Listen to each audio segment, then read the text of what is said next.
안녕하세요. 건축 웹이나 2탄을 맡은 디지아톰의 노남영입니다. 지난주에는 제가 건축 시각화에 왜 3ds 맥스와 아놀드를 써야 하는지에 대해 말씀을 드렸었는데요. 오늘 건축 시각화의 웹이나 2탄에서는 완성된 V-Ray 프로젝트 파일을 가지고 아놀드로 손쉽게 컨버팅해서 아놀드로 아웃풋을 내는 방법에 대해 소개시켜 드리도록 하겠습니다. 자, 그럼 시작하도록 하겠습니다. 전체적인 흐름을 보시게 되면 전체적으로 쉐이더, 라이트, 그 다음에 카메라 요 그 세 부분으로 나뉘어지게 되는데 요 세 부분의 세팅을 어떻게 바꿔가면서 손쉽게 기존에 작업했던 프로젝트 파일을 활용해서 아놀드로 전환해서 렌더링 할 수 있는지 한번 봐주시면 될 것 같습니다. 저는 이제 설명을 드리기 위해서 V-Ray로 상업용으로 판매되는 프로젝트 파일을 구매를 했고 그 프로젝트 파일을 아놀드로 전환을 했습니다. 그래서 지금 보시는 게 V-Ray로 구매했던 프로젝트 파일이고요. 이 프로젝트 파일을 아놀드로 컨버팅해서 렌더링한 부분입니다. 전체적으로 텍스처를 제가 다 처음부터 끝까지 다 만지지는 않았고 일부분만 손을 댔고요. 그래야 사용자분들이 어느 정도로 이게 컨버팅이 됐고 그 과정에서 어느 정도가 좀 부족한 부분이 있는지를 비교하실 수가 있거든요. 우선은 제가 요 씬에서 중점을 둔 부분은 라이트 세팅이랑 전체적인 노출값 세팅을 좀 빠르게 할 수 있는 방법에 포커스를 맞췄고요. 그리고 V-Ray에서 아놀드로 컨버팅을 했을 때 텍스처가 빠지는 부분들이 좀 있습니다. 그래서 그 부분들은 어떻게 수정해 가는지에 대해서 보여드리도록 하겠습니다. 전체적으로 제가 보여드릴 부분은 라이트, 카메라, 그 다음에 렌더 셋업 부분인데 라이트 같은 경우에는 지금 보시는 것처럼 아놀드 라이트는 V-Ray 라이트와 다르게 메뉴가 하나만 있습니다. 그리고 메뉴 안에 들어가서 타입에서 이제 라이트 타입을 선택을 하실 수가 있고요. 여기에서 사용하게 된 라이트는 디스턴스 라이트와 쿼드 라이트 이 두 가지가 되겠습니다. 그러니까 씬 세팅에 맞게끔 라이트를 이렇게 바꾼다라고 보시면 될 것 같고요. 그리고 V-Ray 이 피지컬 카메라가 V-Ray 씬 프로젝트에서 사용이 됐었는데 아놀드에서는 맥스에 있는 기본 피지컬 카메라를 사용합니다. 그래서 피지컬 카메라를 세팅하는 방법에 대해서 간단하게 보여드릴 거고요. 그리고 마지막으로 렌더 셋업에서 최종적으로 렌더링할 때 퀄리티를 어느 정도 돼야 입력을 해야 얼만큼의 퀄리티를 뽑을 수 있는지 가늠할 수 있는지를 이제 확인할 수 있게끔 제가 보여드리도록 하겠습니다. 그리고 컨버팅을 할 때 맥스에서 좋은 기능 중에 하나가 씬 컨버터라는 부분인데 맥스 2021에서는 V-Ray 텍스처를 이제 아놀드로 컨버팅해주는 기본 기능이 들어와 있기는 합니다. 하지만 라이트 부분이 아직 컨버팅이 안 되기 때문에 그 부분은 제가 따로 무료로 배포되는 스크립트를 이용해서 손쉽게 컨버팅하는 방법을 한번 보여드리도록 하겠습니다. 이 씬 컨버터를 보시게 되면 여기 표시 마킹한 것처럼 내가 만든 스크립트를 불러올 수도 있고 아니면은 저장할 수도 있습니다. 이런 형태로 될 거고요. 그리고 제가 이번에 소개시켜 드릴 스크립트는 여기 보시는 URL로 가시면 스크립트를 다운로드 받으실 수가 있고요. 이 URL로 들어가서 열리는 웹페이지에서 스크롤로 내리게 되면 이 다운로드 아놀드 컨버터라고 있습니다. 이 버튼 눌러서 이 설치 파일을 받으시면 됩니다. 그리고 현재 쓰시는 버전에 맞게 스크립트 기반이기 때문에 현재 쓰시는 버전에 맞게 경로를 잡아주시고 설치를 하면 됩니다. 그렇게 되면 여기 보시는 것처럼 맥스를 실행하고 씬 컨버터를 실행하게 되면 레가시 투 아놀드 OSL이라는 이 스크립트를 확인하실 수가 있는데요.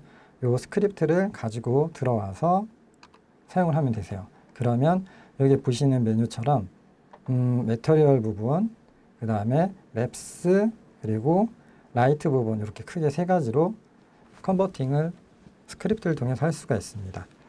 그러면 제가 씬 파일을 불러와서 설명드리도록 하겠습니다.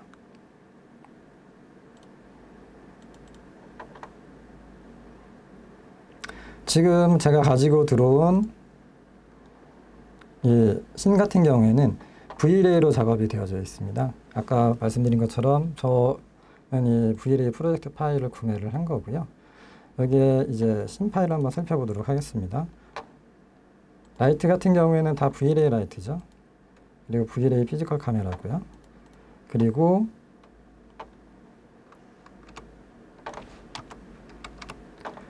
이 신 구조를 살펴보게 되면 추가로 Vlay 라이트 외에 Vlay 선이 하나 더 사용이 됐습니다. 신 컨버터를 이용하시게 되면 요 선라이트 같은 경우에는 아놀드로 변환이 안 됩니다. 그래서 이 라이트는 제가 삭제를 하고 디스턴스 라이트를 새로 하나 만들 거고요. 그리고 여기 보시는 것처럼 Vlay 라이트를 이렇게 계고부 쪽에다가 전부 다 배치시켜서 조명 세팅을 했습니다. 그리고 천장 쪽에도 이렇게 조명 형태로 조명기구 쪽에서 빛이 나오는 형태로 세팅이 되어 있고요. 일반적으로 많이 쓰시는 세팅이라고 생각이 듭니다. 그래서 뭐 렌더러가 바뀌었다라고 해서 크게 뭐 라이팅 세팅이 바뀌는 건 아니고요. 기존에 쓰셨던 Vlay처럼 라이트를 똑같이 배치를 하고 노출값을 조절하면서 손쉽게 전체적인 광량을 조절하실 수가 있는데, 우선은 제가 전체적으로 씬을 컨버팅 한번 해보도록 하겠습니다. 아까 말씀드린 것처럼 이 렌더 셋업에 렌더링 쪽에 가시면 되고요. 그리고 씬 컨버터 메뉴를 호출을 하겠습니다. 네, 이런 형태로 되어져 있는데 로딩 버튼을 눌러서 레가시트 아놀드 OSL 스크립트를 로딩을 하고요. 지금 보시면 체인지 렌더 2 해가지고 아트 렌더로 되어 있죠. 여기 보시면 원래는 데스티네이션 렌더가 아트 렌더로 되어 있습니다. 이럴 경우에는 에디터로 가셔가지고 아놀드로 변경을 해주시면 됩니다. 그리고 아까 말씀드린 것처럼 보시면 크게 매터리얼과 맵스, 라이트 이렇게 되어져 있죠. 근데 이 스크립트 같은 경우에는 코로나도 지원이 됩니다. 그래서 코로나로 세팅을 하셨다라고 하면 아놀드로 한번 컨버팅 해보시는 것도 좋을 것 같고요. 이 UI를 조금 더 설명을 드리자면, 룰 같은 경우에는 필요 없는 경우에 Remove Selected 룰에서 없애버릴 수도 있고요. 아니면 새로운 룰을 추가하고 싶다라고 하시면 이 소스에서 데스티네이션을 클릭하고 Add 룰 하시면 이렇게 추가가 됩니다.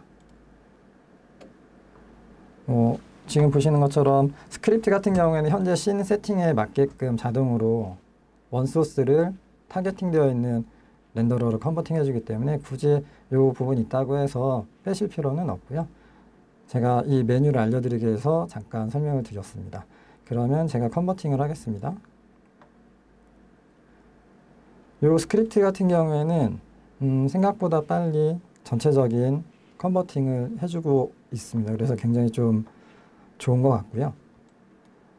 그리고 여기 보시는 것처럼 라이트는 전부 다 아놀드 라이트로 바뀌었는데 Vlay 선 같은 경우에는 제가 아까 말씀드린 것처럼 지원이 되지 않습니다. 그래서 선라이트는 삭제를 해주고요. 카메라 같은 경우에는 바뀌지가 않았죠. 이럴 경우에는 그냥 딜리트를 눌러주시고, 어차피 이제 카메라 뷰였고 퍼스펙티브 뷰이기 때문에 컨트롤 C를 눌러주시면 피지컬 카메라가 자동으로 만들어집니다. 그래서 저는 가능하면 기본 기능 위주로 해서 설명을 드릴 거고요. 그래서 손쉽게 컨버팅하는 방법을 소개시켜 드리고 결과물을 확인하도록 하겠습니다. 이제 이 상태에서 렌더링을 한번 해보죠.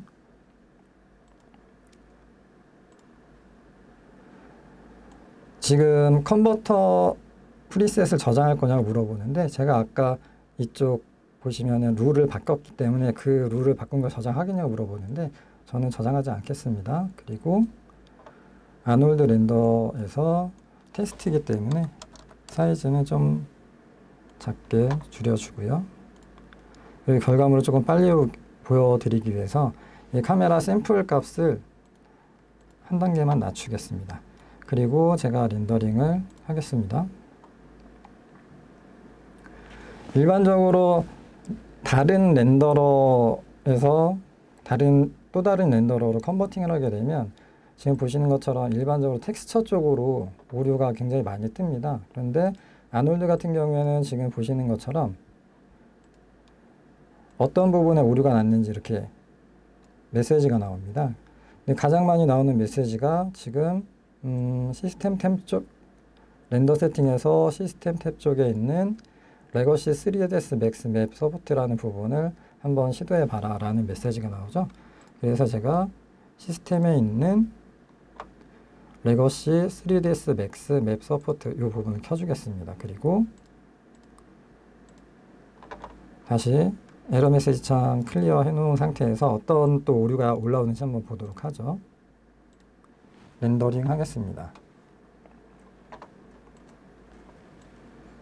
이번에는 지금 보시는 것처럼 폴리메시 쪽에서 UV 코디네이트, UV 좌표가 빠졌거나 정확하지 않다라고 이런 메시지가 나왔는데, 그러면 이 오브젝트가 있는지 먼저 봐야 되겠죠. 드래그해서 복사하고 한번 살펴보겠습니다. 붙여넣기 하면 되겠죠. 그래서 엔터를 해주게 되면, 예, 지금 보시는 것처럼 여기 오브젝트가 하나 있네요. 그래서 이 오브젝트만 이렇게 아이솔레이트 셀렉션으로 이렇게 바꿔서 한번 보겠습니다. 아까 에러 메시지 자체가 UV가 정확하지 않다라고 되어 있죠. 그래서 우선 렌더링 하는 게 중요하기 때문에 가장 기본이 되는 UVW 맵 하나 적용을 해보고 렌더링이 되는지 한번 보도록 하겠습니다. 이 상태에서 다시 렌더. 네, 지금 보시는 것처럼 렌더링이 되고 있죠. 그래서 쉐이더나 아니면 UV 쪽으로 생기는 오류는 잡아준 것 같습니다. 전체적으로 어느 정도 상태인지 봐야 되기 때문에 지금은 전체적으로 다 렌더링을 하겠습니다. 옵션 값을 높이지 않았기 때문에 렌더링이 한 30초 내로 끝날 것으로 예상이 됩니다.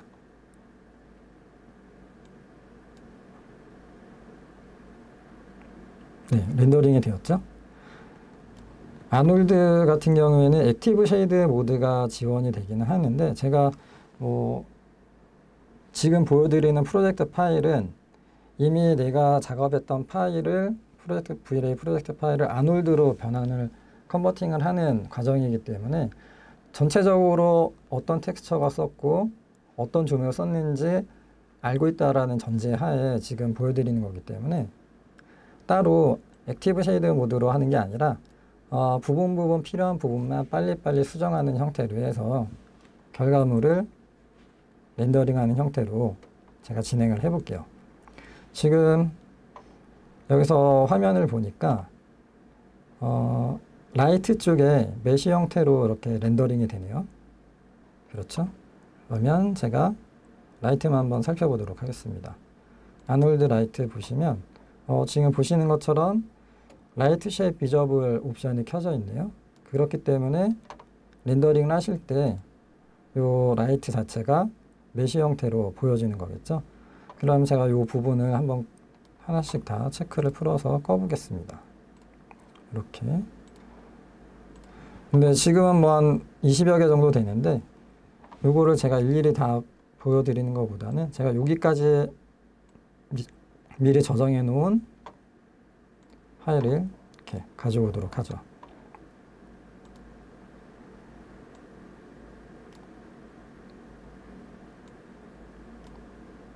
네, 여기 보시면 이제 라이트가 보시는 것처럼 비주얼 옵션이 다 오프로 언체크되어져 있죠. 네, 이 상태로 되어 있고, 이제 이 씬 파일을 그대로 다시 한번 렌더링을 해보겠습니다.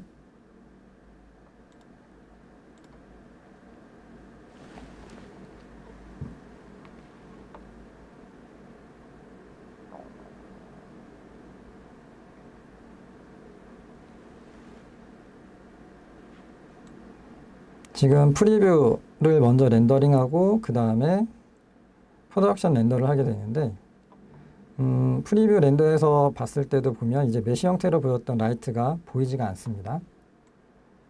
이 옵션이 제대로 다 비활성화되어 있는 걸 확인하셨고, 그리고 창밖으로 보시면은 배경이 있었는데 이 배경 부분은 렌더링이 안 됐죠. 그래서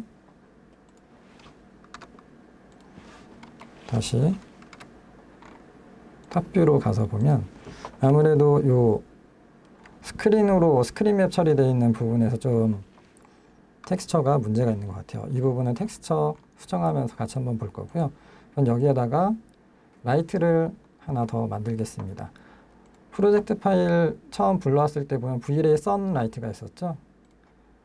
근데 그 선라이트는 컨버팅이 안 됐기 때문에 제가 선라이트 대신을 할 수 있는 아놀드에서 디스턴스 라이트를 만들겠습니다. 라이트 탭에서 아놀드 라이트 선택을 해주시고 타입에서 디스턴스 라이트 선택을 하면 되고요. 그리고 방향이 대충 한 이 정도 됐었던 것 같습니다. 그리고 그림자를 주기 위해서 높이도 수정을 해줘야 되겠죠.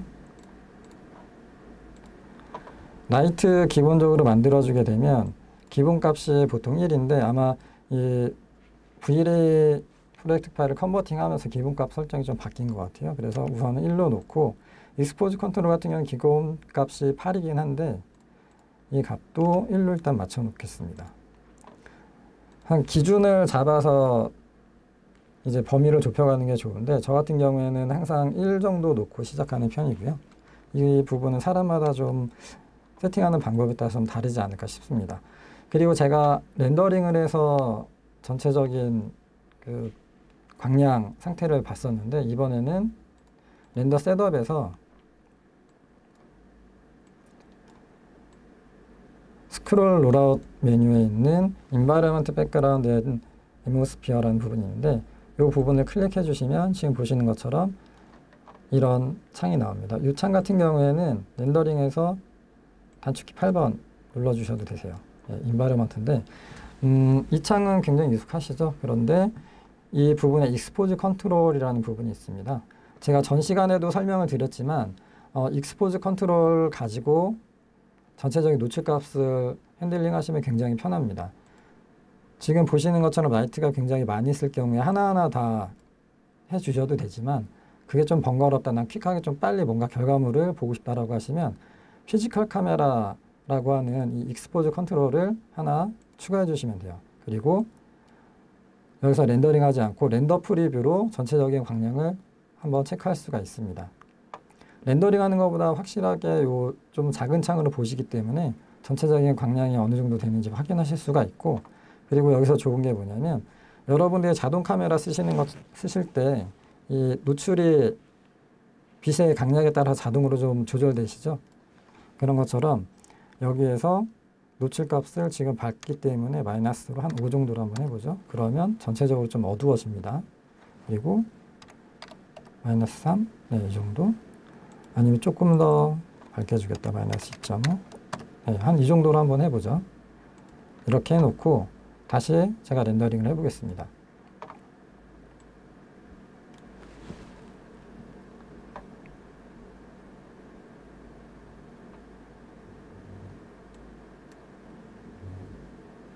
네, 전화는 이 정도 밝게 해서 이제 시작을 할 거고요. 다시 여러분들이 뭔가 씬 세팅을 할 때 렌더링을 굉장히 많이 하시게 되죠. 그래서 렌더링 속도도 굉장히 좀 부담스러울 수 있는데 기존에 만들었던 프로젝트 파일이라고 하면 지금 보시는 것처럼 전체적인 광량을 어느 정도 잡아줬다 손 치면 이제 부분 텍스처나 아니면 빠져있는 맵 부분을 수정하면서 빠르게 작업하실 수가 있습니다. 제가 지금부터는 부분 빠져있는 텍스처들을 잡아줄 텐데요. 우선은 카메라 뷰가 왼쪽으로 좀 더 많이 치우쳐진 것 같죠. 그래서 제가 카메라를 약간 뷰로 옮기겠습니다. 한 요 정도 옮겨놓고 그리고 이제 유리 부분부터 재질을 바꿔드릴 텐데 유리 부분에 원래 텍스처가 들어있는데 빠져 있습니다. 그래서 유리 재질만 이렇게 놔두고 메터럴 에디터를 열고 재질을 가져오겠습니다. 지금 보시면 이 아놀드 스탠다드 그 쉐이더로 기본적으로 컨버팅 되어 있는 걸 보실 수가 있죠. 그리고 아놀드에서는 이 투명한 부분에 대한 연산은 트랜스미션이라는 옵션을 가지고 이제 다 하신다고 생각하시면 될 것 같습니다. 그래서 제가 이미 전 프로젝트에서 어떤 텍스처를 썼는지 알고 있다라는 가정하에 제가 빠져있는 텍스처를 가져오도록 하겠습니다.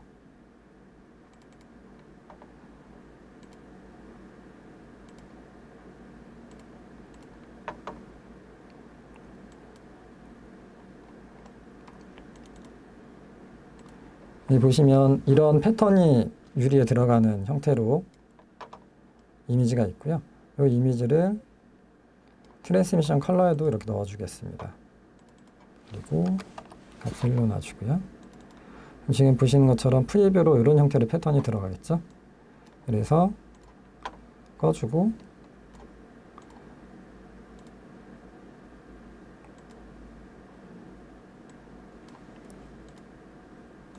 리전 기능을 이용해서 제가 창문부터 제대로 들어갔나 한번 렌더링을 해보겠습니다.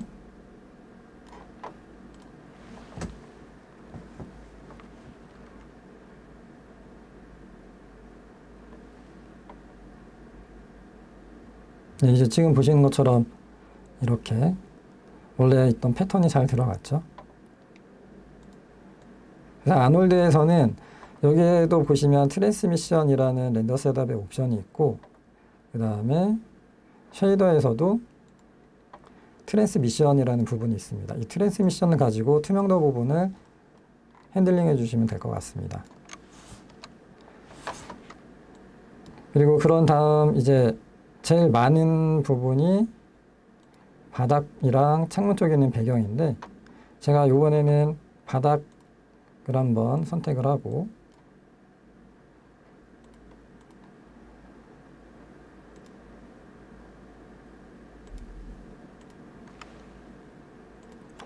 바닥에 있는 쉐이더를 한번 가져오겠습니다. 여기 보시면은 굉장히 복잡한 형태로 들어가 있는데 OSL 쉐이더도 같이 들어가 있습니다. 근데 아직까지는 이 OSL 쉐이더가 스크립트를 써서 컨버팅이 되면 잘 안 되는 부분이 있어서 이 부분은 그냥 제가 노드를 끊어주고요.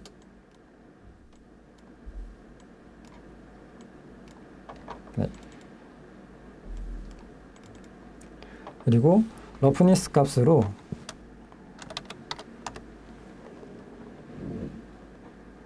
광택이 나는 부분을 조금 블러 처리해주는 형태로 이렇게 설정을 했습니다. 그리고 다시 렌더링을 해보겠습니다.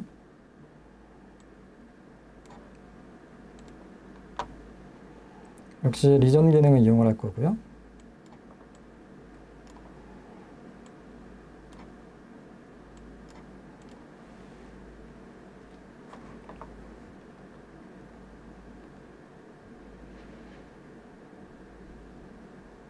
네, 렌더링을 하면 지금 보시는 것처럼 이쪽에서 좀 과하게 이 광택이 나는 부분이 조금 줄어든 걸 보실 수가 있죠. 그리고 카메라 뷰를 조금 더 옮겨서 창문 쪽에서 들어오는 빛을 한번 조절해 보도록 하겠습니다.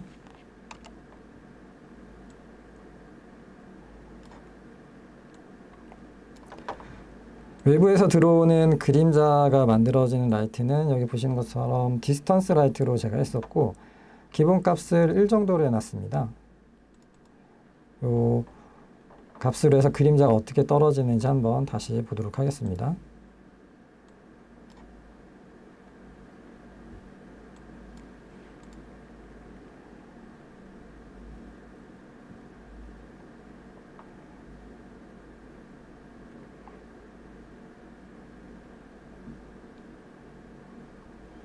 네, 그림자가 지금 너무 안 떨어졌죠? 그래서 고도를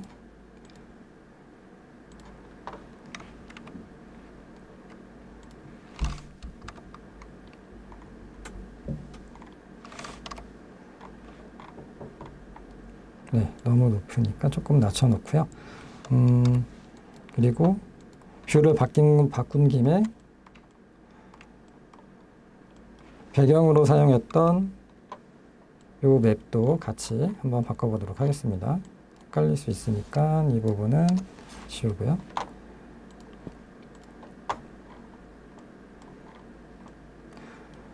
보통 스크린 맵으로 쓸 경우에는 자체적으로 텍스처에서 이제 빛을 발산하는 형태로 많이 쓰시는데, 아놀드에서는 여기 보시면 에미션이라는 부분이 있습니다.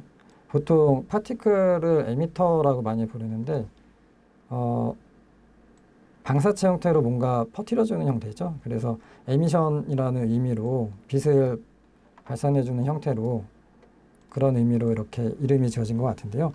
지금 값이 50이니까 1부터 한번 놓고 같이 바꿔보도록 하겠습니다.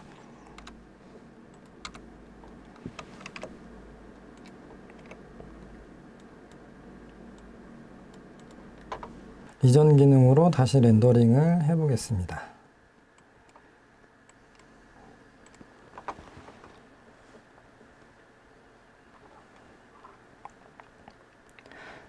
이제 지금 보시면 아까 제가 디스턴스 라이트로 이제 그림자를 만들어주는 라이트, 외부에서 조명 설치를 했었죠.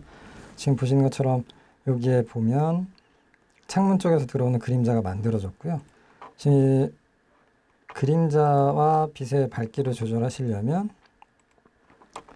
디스턴스 라이트에서 이 값을 이런 식으로 높여지면서 손쉽게 확인이 가능합니다. 저는 외부에서 들어오는 조명으로 이제 태양광으로 인해서 이렇게 그림자가 생기는 형태는 한 요 정도 느낌으로 잡을 거고요. 그리고 외부에 있는 배경도 지금 보시는 것처럼 에미션, 메테리얼 에디터에는 에미션 값을 제가 1로 맞춰줬었는데, 요번에는 한 이 정도로 높인 다음에 창문 쪽에서 들어오는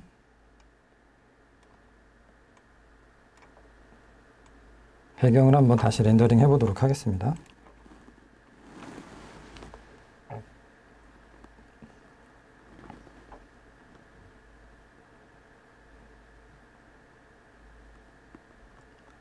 네, 지금 보시는 것처럼 전체적인 이 노출 값들은 보시는 것처럼 이 에미션으로 조절을 해주실 수가 있고요. 뭐 조금 더 밝게 해주고 싶다라고 하시면 이 정도. 이쪽 창문이랑 바깥쪽에 있는 외부 전경들이 전체적으로 어떻게 보이는지 지금처럼 빠르게 확인을 하실 수가 있습니다.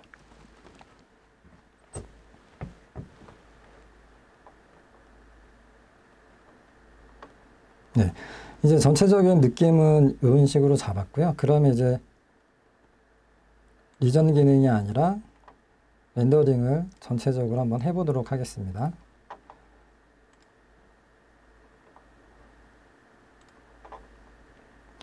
렌더 셋업에서 제가 2로 해놨었는데 원래 기본 값은 3이고요. 그리고 여러분들이 렌더링 하실 때 이 SSS는 서브 서페이스 스캐터링이라는 메뉴의 악어입니다. 근데 이 인테리어 씬에서는 이 SSS 기능을 쓰지 않았기 때문에 0으로 둘 거고요. 이렇게 0으로 두시면 기능을 오프하는 의미가 되겠고, 이 상태에서 전체적인 느낌을 보기 위해서 한번 렌더링을 하겠습니다. 그리고 렌더링 하는 동안 제가 준비한 PT에서 추가적인 설명을 드릴 텐데, 여기 보시면 샘플과 레이 뎁스 값이 있습니다. 이 샘플 값을 좀 잘 기억해 주시면 될 것 같고요. 그 다음에 레이 뎁스가 어떤 역할을 하는지에 대해서도 제가 파워포인트에서 설명을 드리도록 하겠습니다. 배경은 지금 보시는 것처럼 이런 그냥 일반적인 텍스처를 사용을 했고, 아까 말씀드린 것처럼 에미션으로 전체적인 밝기를 제가 조절을 했죠. 그리고 여기 보시는 것처럼 트랜스미션으로 이 유리 재질을 표현을 할 때 패턴을 제가 만들었고요. 그래서 흰색 부분은 투명하고 이제 어두운 색, 그레이 톤 쪽으로 가는 부분은 이제 불투명하게 나왔습니다. 그리고 바닥 부분은 이제 너무 반짝이는 부분이 있기 때문에 약간 그 매트한 느낌의 플로어를 만들기 위해서 제가 러프니스로 반짝이는 부분을 블러 값 처리를 해줬고요. 그래서 지금 이렇게 렌더링 중이죠. 지금 보시는 것처럼 제가 아까 디퓨즈 샘플 값을 잘 봐달라고 말씀하셨는데 이 샘플 값을 높이게 되면 지금 보시는 것처럼 노이즈를 줄일 수가 있습니다. 2일 때랑 6일 때랑 이런 차이로 변화도를 확인하실 수가 있고, 그리고 레이 뎁스 같은 경우에는 왼쪽과 오른쪽 이미지를 보시면 알겠지만 이 전체적인 빛이 들어오면서 어느 정도 반사를 시킬 건지에 대한 차이를 이 레이 뎁스에서 조절할 수 있다라고 생각하시면 될 것 같으세요.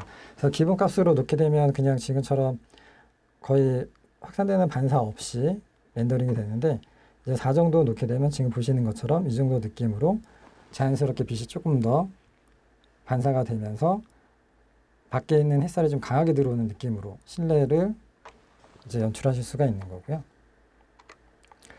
그리고 트랜스미션 레이 뎁스 같은 경우에는 2, 4, 8일 때 이 세 가지 값으로 지금 구분되게 이미지를 넣어놨는데, 값이 높을수록 좀 더 정교하게 보시는 것처럼 투명도와 그 뒤에 맺히는 이미지들을 좀 더 정교하게 렌더링하는 것을 확인하실 수가 있습니다.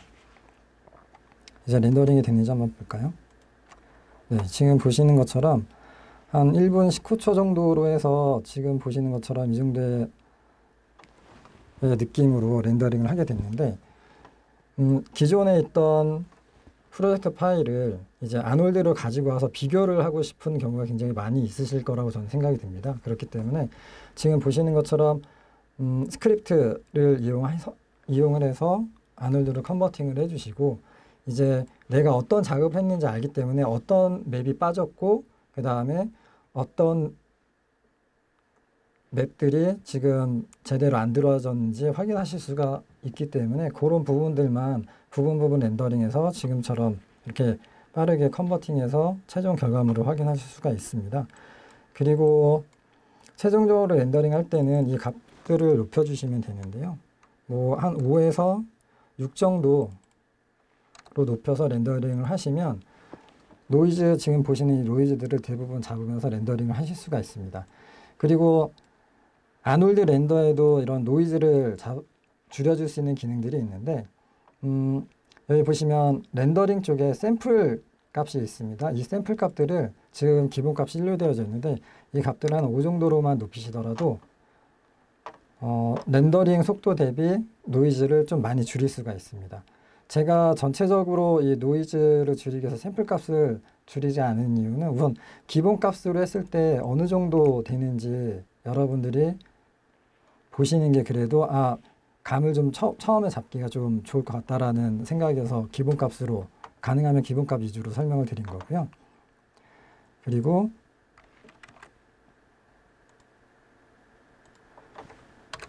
지금 보시는 것처럼 제가 미리 렌더링을 해왔는데 1920-1080 사이즈로 해서 샘플 값을 한 5 정도로 놓고 렌더링 했을 경우에 한 3시간 44초 정도에서 지금 보시는 것처럼 렌더링이 됐습니다. 그리고 GPU 기능에 대해서 조금 설명을 드릴 텐데, 이 시스템 쪽으로 가시게 되면 아놀드에서는 메뉴에서 지금 보시는 것처럼 이렇게 GPU로 바로 변경이 가능합니다. 그리고 만약에 GPU로 렌더링을 하는데 GPU가 오류가 나는 경우에는 두 번째로 CPU로 렌더링을 같이 하이브리드 타입으로 하실 수가 있고, 그리고 GPU로 선택을 한 다음에는 만약에 그래픽 카드가 여러 개 있을 경우에 여기에서 매뉴얼 디바이스 셀렉션으로 해가지고 뭐 3개든 4개든 등록되어 있는 그래픽 카드를 체크를 해서 사용이 가능합니다. 보통 다른 GPU 렌더러 같은 경우에는 선택을 하고 그 다음에 프로그램을 재구동해야지만 적용이 되는데, 아놀드 같은 경우에는 여러 개가 있더라도 내가 선택한 그래픽 카드만 사용해서 바로바로 렌더링 하실 수가 있습니다. 그래서 제가 미리 렌더링을 해왔는데, 보통 GPU로 렌더링을 하시게 되면 옵션이 좀 다른 게, 여기 보시는 것처럼 샘플 값에서 밑에 디퓨즈, 스페큘러, 트랜스미션, SS, 볼륨 인다이렉트 이 부분이 비활성화가 되고 전체적으로 카메라 샘플 값과 레이뎁스 값 가지고만 렌더링을 하게 됩니다. 그래서 제가 렌더링을 할 때 여러분들이 GPU 쪽으로 어느 정도 값을 줘야 되는지 조금 뭐 CPU 대비 뭐 비슷하게 나오는 부분을 계산할 때 좀 어려움이 있다라고 하면 저 같은 경우에는 그냥 뭐 6의 배수 아니면 8의 배수 이런 배수 형태로 좀 기준을 잡아서 하는 편이고요. 지금 보시는 것처럼 카메라 샘플 대비 6의 배수로 해서 렌더링 하게 되면 한 49분 55초 정도면 지금 보시는 것처럼 GPU 결과물을 얻을 수가 있습니다. 그리고 좀 더 제가 노이즈를 줄이기 위해서 이 카메라 샘플 값들을 많이 높여봤는데 지금 같은 경우에는 제가 9의 배수로 해서 처음에 제가 5로 사용했었잖아요. 근데 거기에서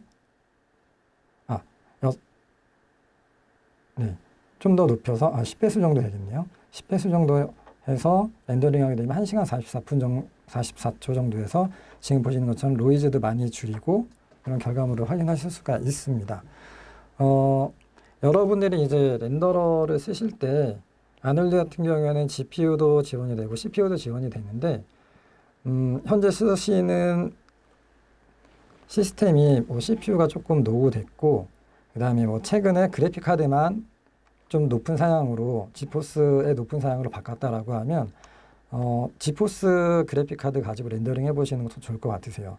그리고 지금 보시는 것처럼 렌더링을 하실 때 그냥 노이즈의 차이는 있는데 전체적으로 색감에 대한 차이는 그렇게 크게 다르진 않습니다. 그래서 GPU가 좋다, CPU가 좋다라고 말씀드리는 것보다는 현재 내가 갖추고 있는 워크스테이션에서 만약에 좀 유리한 파트가 있다. 내 장비에서는 CPU 파트가 조금 더 사양이 높다라고 하시면 CPU로 렌더링 하셔도 되고 그게 아니라 나는 CPU보다는 최근에 그래픽 카드만 좀 고사양으로 파트를 바꿨다라고 하시면 그 GPU를 이용해서 렌더링 해보시는 것도 좋을 것 같습니다. 제가 그리고 마지막으로 여기 보시는 것처럼 제가 새로운 씬을 하나 불러왔습니다. 여기에서는 V-Ray 프록시처럼 아놀드 프록시 사용하는 방법을 알려드릴 텐데 우선 렌더링을 먼저 해보겠습니다. 지금 보시는 것처럼 액티브 쉐이드 모드로 제가 화면을 잡았고요. 보시는 것처럼 액티브 쉐이드 모드는 이렇게 실시간으로 결과를 확인하시면서 렌더링을 보실 수가 있는데 제가 이걸 보여드리려고 한 건 아니고요. 우선 제가 카메라 라이트는 숨기고 이 상태에서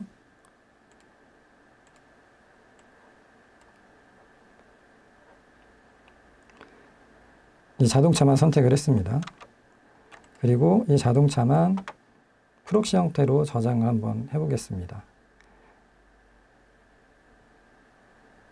익스포드 셀렉티드 한 다음에 여기 보시는 것처럼 아놀드 씬 소스라고 있는데 카 프록시로 저장을 하고요. 그냥 자동으로 저장을 합니다. 그러면 이 프로젝트 파일에서 자동차 부분만 프록시 형태로 저장이 된 거고요. 이 자동차를 지우겠습니다. 그리고 크리에이트 패널로 가서 아놀드로 옮긴 다음 여기 보시는 것처럼 프로시저럴이라는 이 아이콘이 있는데 이 아이콘으로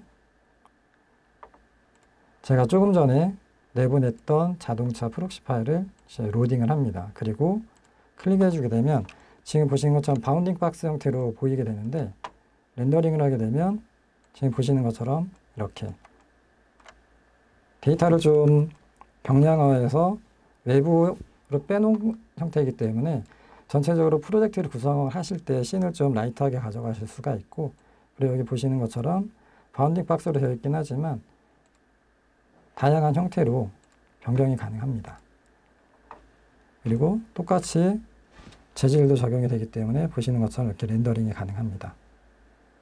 그래서 이 프록시 부분도 만약에 즐겨 쓰시는 부분이라고 하면 이런 형태를 쓰시면 될 것 같고요.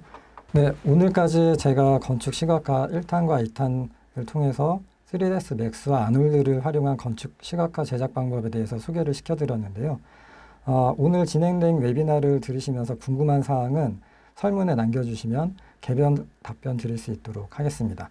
그리고 다음 주에는 한국과 뉴질랜드에서 글로벌 건축 시각화 아티스트인 마이클 박 이빅 대표가 3ds 맥스와 아놀드 활용 사례를 소개시켜드릴 예정입니다. 실무자의 실제 작업물을 가지고 어떻게 제작하고 고품질의 이미지를 올리는 데 대해서 실무에 바로 적용할 수 있는 웨비나를 소개해 드릴 예정이니까 다음 주 웨비나도 많은 기대와 참석 부탁드리겠습니다.